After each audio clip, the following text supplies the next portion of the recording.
Hello and welcome to another edition of Razorwire, and today we are going to be discussing the FAIR risk methodology, what it is, how it began, where it's come from, how it's changed, and what we're looking at for kind of like future iterations of that particular methodology for risk. I personally think it's one of the best methodologies within InfoSec that you can feasibly adopt. So today we're going to be chatting with the person who created it, a personal hero of mine and a legend in the community, Jack Jones.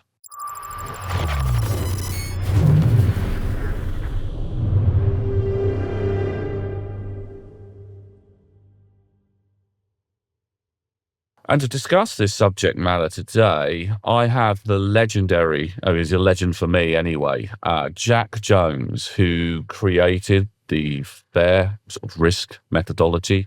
But I won't introduce him. I'm going to let him do that. Jack Jones, would you like to introduce yourself to our audience? Sure. Well, thank you, first of all, for having me here.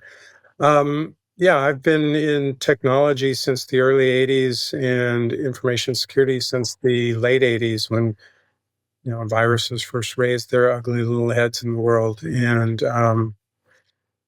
began in a very technical role. I mean, my first security responsibilities was managing the virus challenge in a banking environment.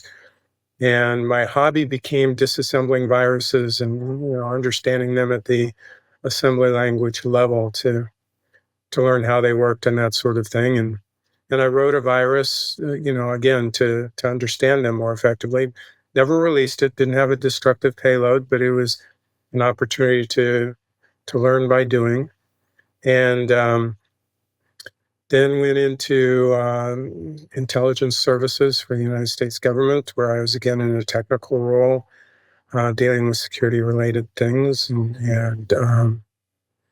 then came out of that and did attack and penetration work and managed security for another bank, and then ended up in 2000 working for Nationwide Insurance as head of security architecture. And shortly after I began, the CISO left, and I was tagged as temporary CISO when I was temporary CISO for 6 years there. And that's where I first sort of encountered the whole risk beast in any meaningful way. Because as a new CISO, of course, the first thing you typically have to do is put together a strategy and then go beg for money and resources and support. And so I put together my strategy and I went on my dog and pony show to the executives. And one of them stopped me in the midst of my presentation and said, "So tell me, Jack, how much risk do we have?" And I was there to talk about threats and vulnerabilities, but he wanted to know about risk. And I shrugged and I said, "Well, lots." And he said, "If we spend these millions of dollars you're asking for, how much less risk will we have?" And I said, and I knew I was in trouble then. I sort of hung my head and said, "Well, we'll have less risk." And he knew he wasn't going to get a better answer than that. It was a teaching moment. He was telling me that unless I could speak in these terms, I was just very expensive noise as far as he was concerned. Mm-hmm. And I took the lesson to heart and I thought, okay, this must have been a problem that's been solved by someone, and I just slept through that class or something. So I spent about a year researching all the different, risk measurement practices at the time, most of which fundamentally haven't changed in the 20-odd years since. And none of them enabled me to answer those questions in any sort of reasonable or defensible fashion. So, being a curious and persistent kind of person, I set about trying to figure it out and began developing what turned out to be FAIR and applying it there nationwide and whatnot. And so I applied it there to very good effect. And we can get into some of the benefits later on in our conversation. But went on from there to be CISO at two other organizations and to build co-found a startup that provided a platform for measuring risk quantitatively using FAIR. And just recently semi-retired from, that startup world. Fantastic. It's a very similar route to the one that I actually took. Again, back in that kind of time period, a lot of InfoSec people got in through the IT space, and like yourself, weirdly enough, I cut my teeth with like the AV problem back then, the I Love You virus and so on and so forth. My first kind of couple of real roles in InfoSec were in kind of reinsurance firms, insurance firms, that kind of thing. Mm. I had very similar problems when communicating to the powers that be, trying to get money at that time period for information security certainly was a challenge. And I think everybody I've spoken to was in that time period, and even beforehand, all have said the same thing as like, yeah, trying to get like the security thing dealt with before an event would occur was really difficult. More often than not, it took an event that scared people enough to think, oh, actually, what are we doing about this? And I remember I was working for the reinsurance firm at the time, or a reinsurance firm at the time, and I was racking my brains about how to communicate risk. And I was working in the reinsurance industry, and although I specialised in IT and information security at the time, I started thinking, insurance people know more about risk than anybody. They've been doing it since day dot. Yeah. What do they do? And I started looking online, and it was a very early time period. I don't think we even had Google at that point, or if we did, it was really early.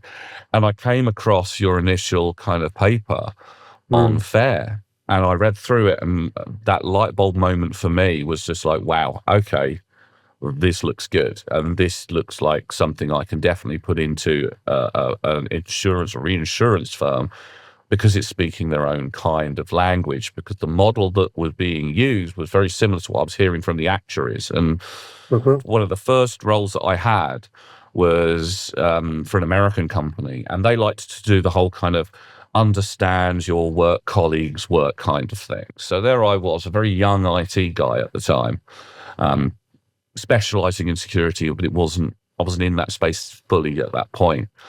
And I sat in an office with a group of other IT guys and an actuary, who then proceeded to show us on a whiteboard how he calculates, I think it was marine risk. And I think I lost where I was within about 2 seconds of him starting to put the figures on the board and the probability factors and the, how they look at sort of over 1,000-year modelings. And I'm like, oh my God, he's using all the terms on a calculator that I've never used. And by the end of it, I felt like my brain was on fire and, had to have some serious thoughts. But with your methodology, I mean, what was it? Yeah, obviously, you kind of briefly mentioned kind of why you did it. I mean, what were the key factors in you developing it when you were kind of looking at it thinking, right, what is it that I need to be able to communicate? What is it I need to be able to understand for myself, but also be able to work out in a way that the business will look at it and go, you've got a good point there? Well, there were a number of key factors or criteria, I guess, that I had in my mind in creating this. First of all, it couldn't be rocket science. It had to sort of straddle that line between where the actuaries like to operate sometimes, and based on the data they have and the models that have been developed in their space and that sort of thing, they can play there. But we certainly didn't have that even now, really, for cybersecurity.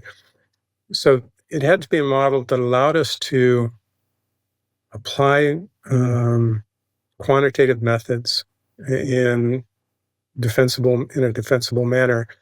But it also had to be accessible by the people who, of course, had to use it. But we needed to be able to show our homework to the executives too. So when we would be faced with some business decision related to cybersecurity, and we needed to provide recommendations regarding controls or that sort of thing, or prioritizing risk issues. As you undoubtedly recall, and you kind of alluded to it, security was not always top of mind for the business in IT back in the day. And so what they were used to was security sort of being an obstacle. Yeah. And the explanation for our position was always, well, trust us, we're the experts, and this is really dangerous and you shouldn't be doing it, and that sort of thing. And it was apparent to me that we needed to strike a different tone and be able to operate differently and again, show our homework. So if we were going to come to conclusions and provide recommendations, we needed to be able to explain and defend those. And so the basis for FAIR and sort of the criteria I set for myself was, it had to be accessible to the security professionals who would be using it, but also be at a level that they could explain it to their constituents and their executive stakeholders in a way that would sort of bridge the knowledge gap, right? And allow us to explain sometimes very technical security concerns to a very non-technical audience in terms that they understood. So that was the goal. And I think by and large, I met those criteria, and FAIR has been pretty effective in those ways. Well, you certainly did. And I mean, one of the biggest problems I had in early kind of risk management before I kind of adopted FAIR myself as my personal go-to kind of, risk, way of handling risk, was probability factors. And that was always a problem. What's probable for me will be different for you, will be different for Phil over there, it will be different for David. And it's very perspective driven. Yeah. But when I got hold of the FAIR methodology and saw how you handled it, it was so much easier for them, not only for myself, but for a lot of other people to understand. I always found it very difficult to assign like a percentile probability factor to something that, if it hasn't happened, and you're talking about something, that you've got very limited data for, because I think part of the big thing about insurance is obviously they've got lots and lots of data sets they can use, data models, and so on and so forth. And we at the time, especially at the time, maybe different slightly now, had comparatively hardly any data to go by. Yeah. So, the way that you handled and some of the items within FAIR really, really worked back then and works so very well now. Your the fact that you don't deal with kind of like round probability factors, it's based off how many events within a time period. Absolutely fantastic. And your control strengths as well, because that was something I never used to see in some of the original kind of risk stuff. You take into account the countermeasures you currently have in place and your capabilities currently in place, as well as who are we being attacked by? What's their capabilities? How did you kind of come to those particular items as being quite important within that kind of calculation? Was it something more for us InfoSec people, or was it kind of actually this is helping communicate to the C-suite or the board or, the powers that be, why we're coming to that deliberation? The approach to control, factoring in controls, was drawn from, the inspiration for it was really just sort of thinking through physics, if you will, or a physical environment. So I remember one of the inspirations for me was the whole rating scale for tornado strength, right? For wind speeds above this level and that sort of thing. And then structural requirements for buildings and, given certain forces that might be applied to them from wind and whatnot. And so I thought, well, if it works in the physical world, can we apply it in our problem space too? And it's more problematic. It's challenging because in our world, these aren't physical forces in most cases. And so it becomes, the measurements are more abstract and for some people, very challenging to sort of wrap their heads around. A lot of people sort of grok it pretty readily, and can apply it. I don't think I've ever run into anybody who's entirely satisfied with that approach. As useful as it is, it just, because these are abstract measurements, I think most people are just like, okay, well, this is the best approach we've encountered, but it's, there's room for improvement. And the good news is with, and I don't know that we'll spend any time with this in our session today. We certainly can if you're interested, but the new controls analytics model that I've published on, there's actually a new way to analyze control efficacy that's can be measured empirically.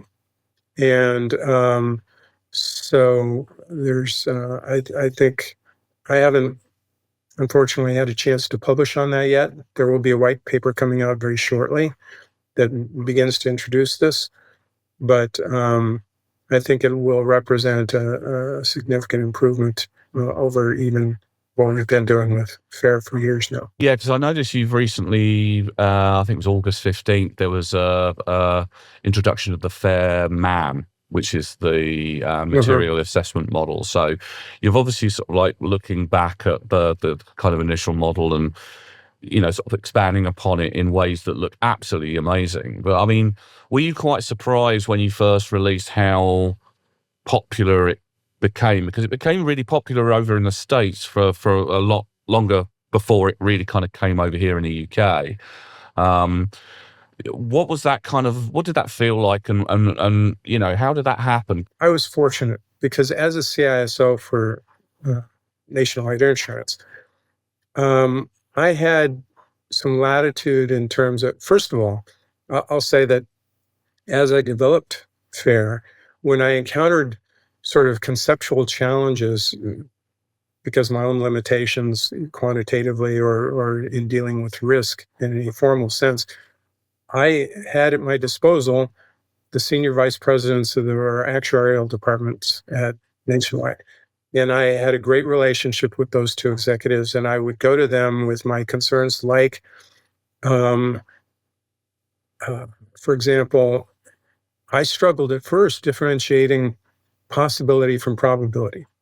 And I struggled with subjectivity in measurements and those sorts of things. And I would go to these, very experienced executives and share my concerns, and they would, help me reason through them and assure me that I was on solid footing and that sort of thing. So I because of my ability to use them as a sounding board, I was confident that the approach was fundamentally sound.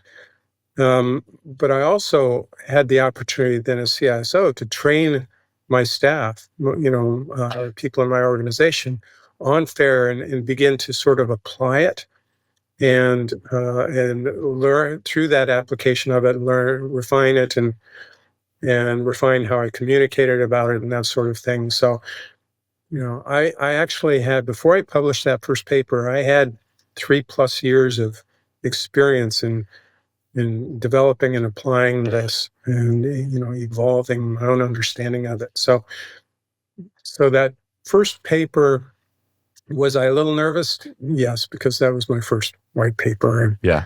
But I'd also had an opportunity to present on FAIR at a couple of conferences before I'd written the white paper to get sort of an external perspective. Because as a CISO in an organization, the people who work for you are probably not going to tell you you're as stupid as you might be in some cases.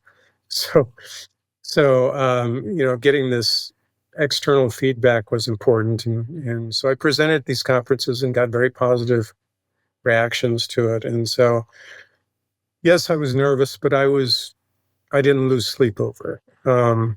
And what about the reception as well? I mean, because was it like a big sudden blow up and people were messaging you and saying, oh, because you build an entire foundation and institute out of it as well. Because you kind of go over that journey from releasing it and all of a sudden, boom, you've got a nonprofit institute and so on and so forth. The time span between the initial white paper and the creation of the FAIR Institute was almost 10 years between those two things. So, but there were sort of some key steps in between that are noteworthy, I think.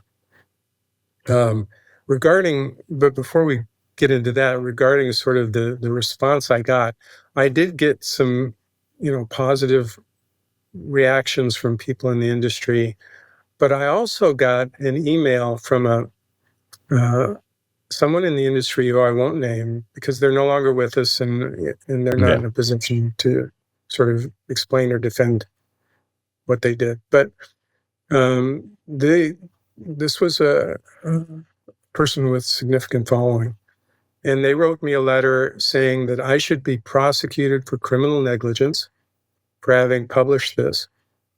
That in his view, the word risk should be stricken from the English language. And frankly, in a further dialogue with him, he explained that in his view, what the world should do is simply follow his instruction with regard to security. Wow. It was a bit of a shock to be told that, I should be prosecuted for criminal negligence for publishing my white paper.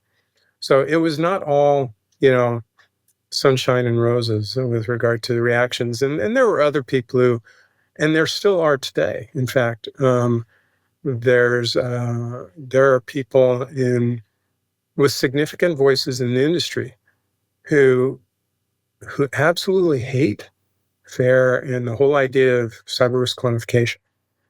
And they continue to act as sort of obstacles to adoption and evolution in our profession in this direction.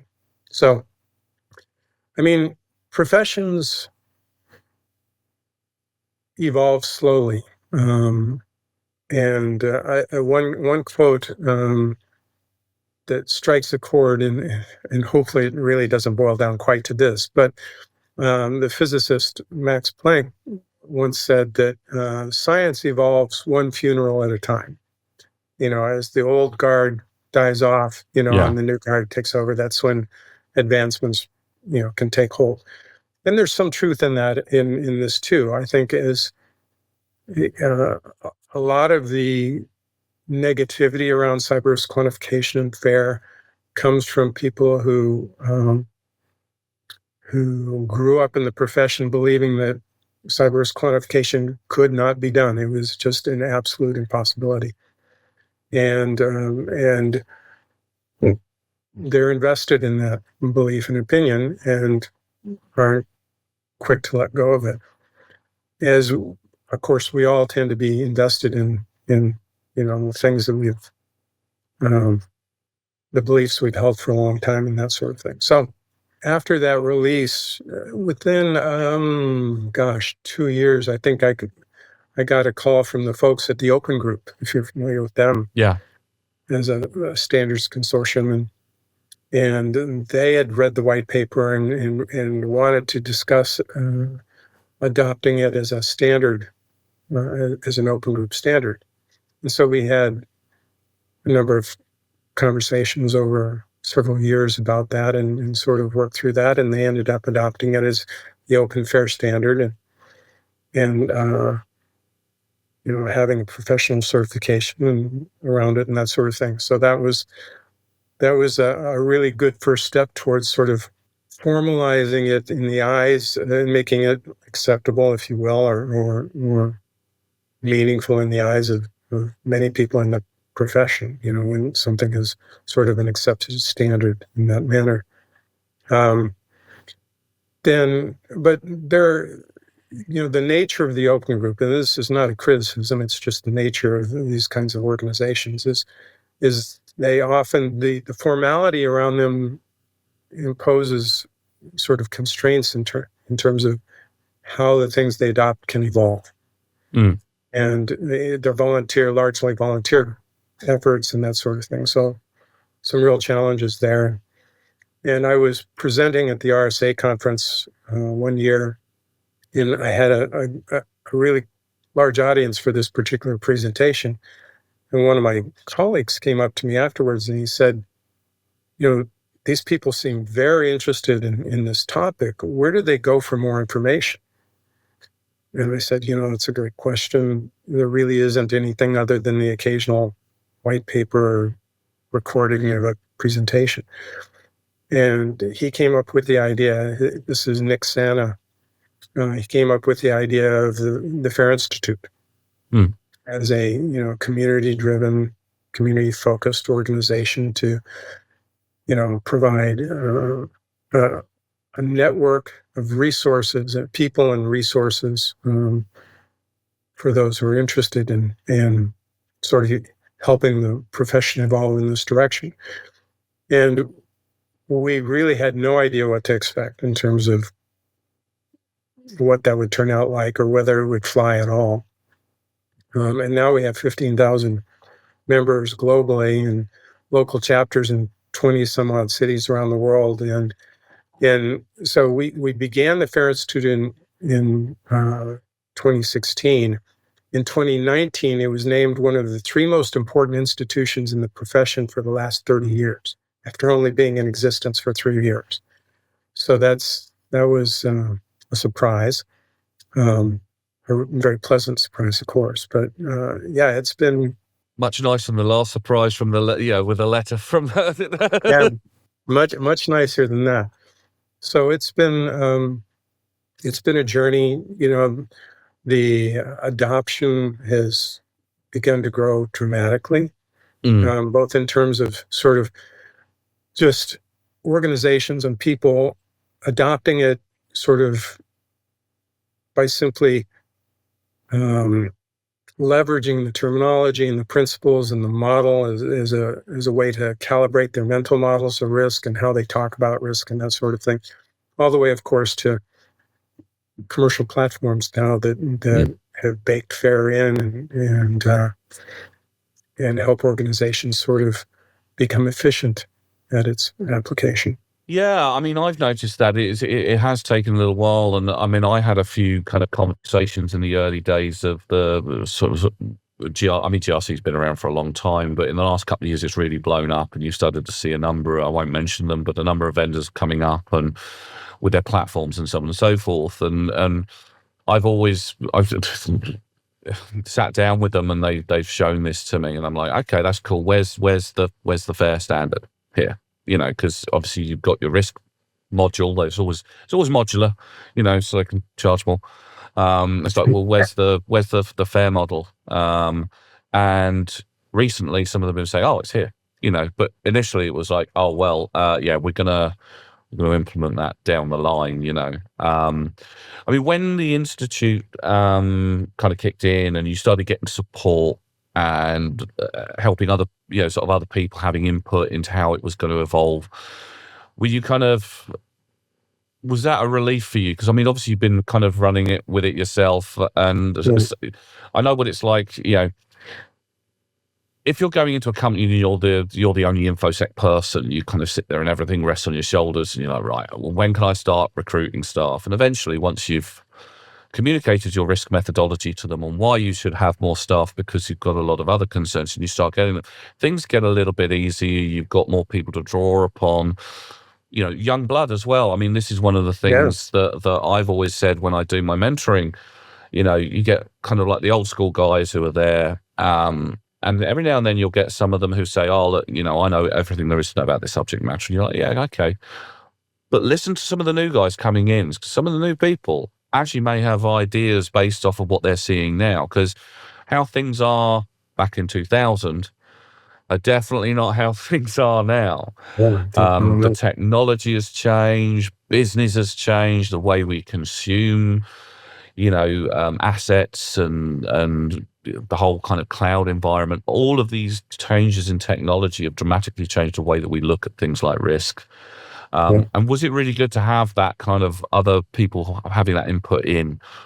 More perspectives are almost always better than a single perspective, right? And so having people to act as sounding boards or to offer their own recommendations for advancements. So, for example, FairMap, that new materiality assessment model. I had zero to do with that. I had no input to that whatsoever. That was developed by someone else, and Erica Eager, and she did an amazing job with it. So, that's an example of advancement in sort of the space that didn't require my involvement, and so that is, I think, a real benefit, and I'm thrilled to have more people involved. Now, there are challenges that come with that too, because, for example, over the years we've had, I don't know how many, countless, feels like, people have said, well, you should change the model to this, or you should add this, or whatnot. And in the vast majority of those circumstances, their recommendation was actually demonstrated that they didn't understand the model or sort of the principles that underlie it, and their recommendation would have broken the model and not been an improvement. Yeah, if anything, it would have been sort of degraded the model in one form or another. So, but that's normal and natural. And if anything, it just reflects that I still had more to learn about communicating the principles and how the model worked, so that people could sort of avoid the misunderstanding behind those recommendations. Absolutely. I mean, you're always going to get that as well. And I mean, looking at at MAM as an example of kind of like how it's iterated, and it's kind of changing the way that you maybe look at some of that loss magnitude stuff within sort of like FAIR, and it's really drilling down into. I mean, I haven't gone through the whole thing, but it's relatively recent, sort of 2023 August. Mm-hmm. But it seems to be a really nice addition, kind of, to that original module, that original kind of framework that you put in place. And the original framework is still pretty much the same as it was way back when. I know it's probably had a few refinements, obviously, looking at some of the documentation back then and kind of what you have on the website now. But it's still pretty much solidly the same kind of thing. And that must give you kind of measurable amounts of pride. Have you had, I mean, who kind of adopts this? Obviously, InfoSec people adopt this, but I've always maintained this is also a model that other people can adopt within business as well.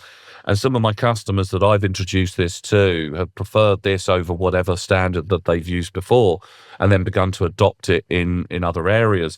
Have you had any kind of big surprises as to where it's been adopted? I mean, you must get some interesting feedback.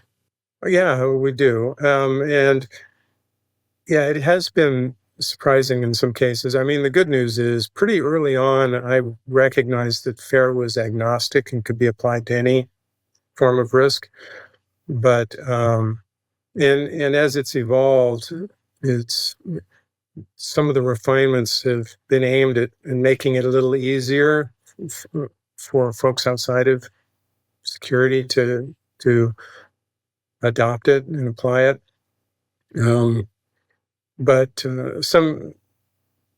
I've had one financial institution actually apply FAIR in designing a financial product, in helping them sort of set and measure various sort of thresholds for loans and that sort of thing. It was a big surprise, because you tend to think of that part of banking as being pretty well nailed down from a risk perspective, but it was fun to see that used.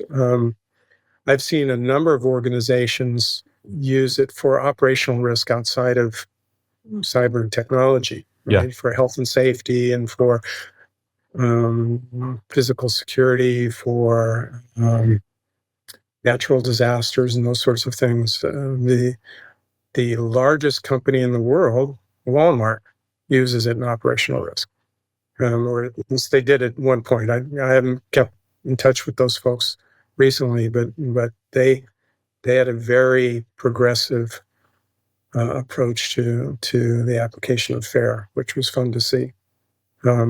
I've seen it used in military application, um, and there's a little known sort of dimension to FAIR, but you can actually, and I've had conversations with people in the intelligence community about this, that you can apply FAIR as an attacker to examine your target and sort of think about how to maximize risk for your target, that sort of thing. So it's, there's that dimension too. And then you can also, as it turns out, instead of at the top of the model having the word risk, you can have opportunity or gain. And then loss of infrequency becomes opportunity frequency, and loss of magnitude becomes, gain magnitude, those sorts of things. And you can, with minor tweaks throughout the model, it now becomes a tool you can use for sales and marketing. I knew that. I knew you could probably do it with things like sales and marketing and all the rest of it. Because I mean, I looked at some of the. I've been dealing with the standard now for so long. You can actually see different applications for it. I never thought about as the attacker thing. That's really interesting. So Makes me want to do a little exercise now and see what I can do. Obviously, legitimately, but just model an attack. Because I mean, it's a great analysis model for pulling in information and being able to determine kind of a course of action. So why shouldn't it be able to be applied in a different way? So if any of you are listening out there, don't please bad guys, don't. This is our model, not your model. No, I'm sure the bad guys don't listen, but they're focused on their bad guy podcasts. So. Well, this to be honest, I mean, I think this is where the changing face of information security is getting. It's interesting, but also quite frightening. We've had a lot of people on the podcast who talk about threat intelligence, that kind of thing. And back when we were kind of like, it was the year 2000, Y2K, people worried about planes falling out of the sky or a nuclear power station going into meltdown just because some digits went a little bit awry on a machine. And then after that, it was kind of like viruses, the I love you virus. A lot of people watching this may not even remember that. Yeah. And criminal gangs back then were not what they are now. Now we're seeing really dedicated people with, in essence, they operate similar to any organization. They have component parts. They get better support in some cases for their tooling than we do in the real world. Many of them have more resources than we'll ever have. Oh yeah, absolutely. And of course, there's more vested interest in them securing themselves because obviously they don't want to get caught. So it's definitely a changing world where it's becoming more important to use kind of risk modeling to be able to determine where you need to go, what you need to do, kind of where your weaknesses are. What's next for FAIR? I mean, we've talked about the history. We've talked about kind of the evolving kind of model. Where are we going with it now? What's your kind of projections? Obviously, we've got MAM. You mentioned earlier on also that you've got something secret or an evolution in the wings. What are we looking at? How are you changing it? The changes I'm really focused on is really in around the controls analytics model, FAIRCAM, that I published sort of a preliminary version of a couple of years ago. And so it's, that is continuing to evolve. And I'm currently in the midst of writing co-authoring the second edition of the FAIR book. And in that there will be a completely rewritten controls chapter. But right now, what I'm in the midst of is writing the chapter on automating cyber risk quantification in organizations. Because as you know, as a user of FAIR, as good as it is, it takes time and resources to apply it, right? To have the conversations and gather the data and that sort of thing.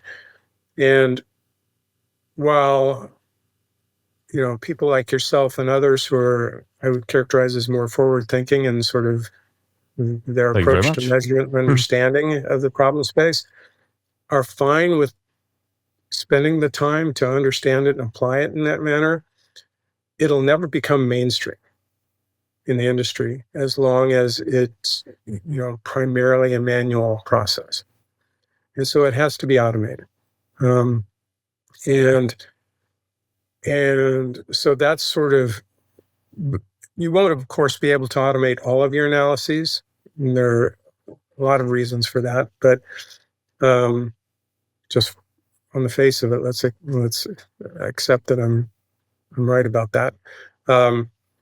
But we should be able to automate many of the scenarios that we care about and allow us to do more timely, almost real-time sorts of updates to our understanding of the risk in our organizations and which changes are going to be most cost-effective for us and those sorts of things. So that's really where it needs to go. Certainly, there will be a role for AI in that, but that is not the application of AI in that right now is problematic, primarily because there just isn't enough of the right kind of data to train AI on that. That will change over time, but that's sort of the current state. But that's the future where we will be able to automate sort of the run-of-the-mill analyses, the kinds of things that we face every day. And then that will leave us free to deal with the, I would argue, more interesting, perplexing risk challenges, and apply our skills there, leveraging the automation to deal with the run-of-the-mill. And I totally agree, and I think that's a brilliant direction to take. And you're absolutely right. Data in this space is really hard to come by. There's no data sharing. People don't really want to discuss amongst themselves kind of like really what happened during incidents. There's marketing and PR involved with all of that. And what I like about the security community, and I'm talking at Cyber Week actually in a few weeks' time, is that we're really good at communicating with one another and relatively openly. I mean, you get a few interesting characters that, like the one who sent you the letter, who quite frankly should probably, consider their sins and go through their own bins. But, we're pretty good at it. And whenever you're looking at risk management, like those insurance people, they need a data set to go back on, and automating some of that data collection, automating some of that analysis, utilizing current tool sets. I mean, cripes, you go back sort of like, 20 odd years, we were doing this on, Excel spreadsheets if we were lucky. Yeah. Now we have the ability to utilize technology to make our jobs easier and allow us to refine our risk determinations based off of much bigger sets. Because you've been a CISO, you've been in the InfoSec thing, you know what it's like to sort of try to figure out what happened in an event log set from a firewall where you basically, I mean, if it was a physical set of logs that was put on your desk, it would probably break the desk, and you've got to go through with your team and figure out exactly what happened and when. We've got a much better and richer set of tools than we ever have in the past. I mean, again, 20 years ago, it was a bit of AV, and you were lucky if you had a decent firewall as well.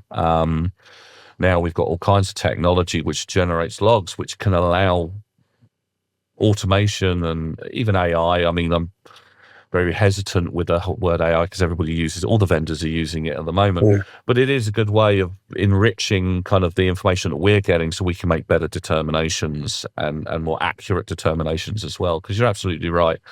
In any kind of risk profiling set, you initially do it, and then you refine your set, and then you kind of find out some other threats that may have pop up to various different assets and so on and so forth. And it takes time. It's not like you can do it for 20 minutes and boom, you know all the risks to your environment and what the implications are. But no, I think that's great, and that's a great step forward. And I'm looking forward to seeing these additions to the standard. And I would personally will continue to advocate this standard. And it's great to hear that it's being used in other places as well. It's quite interesting. That was one of the questions that I was asked to ask you, actually. Okay. So, yeah, no, that's fantastic. Now, I mean, obviously, we've reached the top end. Where can people find you? You know, do you want to kind of tell people out there where to get access to, you know, the FAIR standard? Obviously, you've got a website, you've got the institute, and what have you. Do you just kind of want to tell people where they can find you? Certainly. So I can be reached through, of course, LinkedIn, but also I have sort of in my semi-retired mode, I've hung out my own shingle as jack@rmi.solutions. So people can reach me there. And certainly, you know, I love to engage with people and answer questions, and so I encourage people to ping me if they have questions or feedback. I'm always looking for feedback, and I am excited about what's coming, particularly with regard to the controls analytics, because I think so. I'll say this: after this second edition of the FAIR book is finished, I'm under contract to write a book on the controls analytics model, FAIRCAM, and I honestly believe that will have a more profound effect on our profession than even FAIR has. So I'm, yeah, and maybe if there's interest, you know, we can have a session on that. Absolutely. As I said at the beginning, you're a legend to me. You can come onto my podcast anytime you want. But no, it's great. It's been fantastic learning a bit more about FAIR. If any of you out there want to learn more about FAIR, it's www.fairinstitute.org. Go over there, learn for yourself. Obviously, buy Jack's book, or you know, wait for the next edition. Yeah. And please feel free to kind of communicate to us if there's anything in addition that you want us to kind of cover over. Maybe if Jack's really nice, he'll come back and answer some of your questions if you've got them. Anytime. Brilliant. Fantastic. So thank you ever so much, Jack. It's been fantastic. I know we've got one more piece of content. It may be released. It may be released after this, where we interview Jack on exactly sort of where he came from and his thoughts on the industry and the changes over the years. But we'll cover that in another session. So, Jack, thank you ever so much for coming on the podcast. Thanks for having me. It's been fun. Fantastic. And thank you for listening or even watching the latest edition of Razorwire. It's always good to get feedback. Please feel free to reach out to us. You can reach out to us via LinkedIn or through our website, www.razorthorn.com. If you feel that there's something that we should cover maybe a little bit more in depth, a new topic, or something of interest to you or the community at large, we'll even do interviews. If you've got any recommendations or you want us to interview people, we'll reach out to those individuals and see if we can get them on camera, so we can ask them the important questions about InfoSec. So it'd be great to see what your feedback is. In addition, I do have a book recently come out, the Cyber Sentinels Handbook, a primer for information security professionals. Now, this book is very much geared up towards professionals at all levels of their career, be they starters, be they newcomers, be they people who've been in it for a little while and maybe looking for a little bit more direction, albeit the older ones looking to maybe reground themselves in some of the more important aspects of the trade that maybe they've forgotten over time. I've had lots of good feedback from a lot of different readers of lots of different levels, so please feel free to get yourselves a copy. We've got the e-copy, we've also got the paperback copy, and if you don't want to spend any money, you can go on Kindle Unlimited and read the book for free there as well. So thank you ever so much again. Look after yourselves, and we'll be seeing you again soon.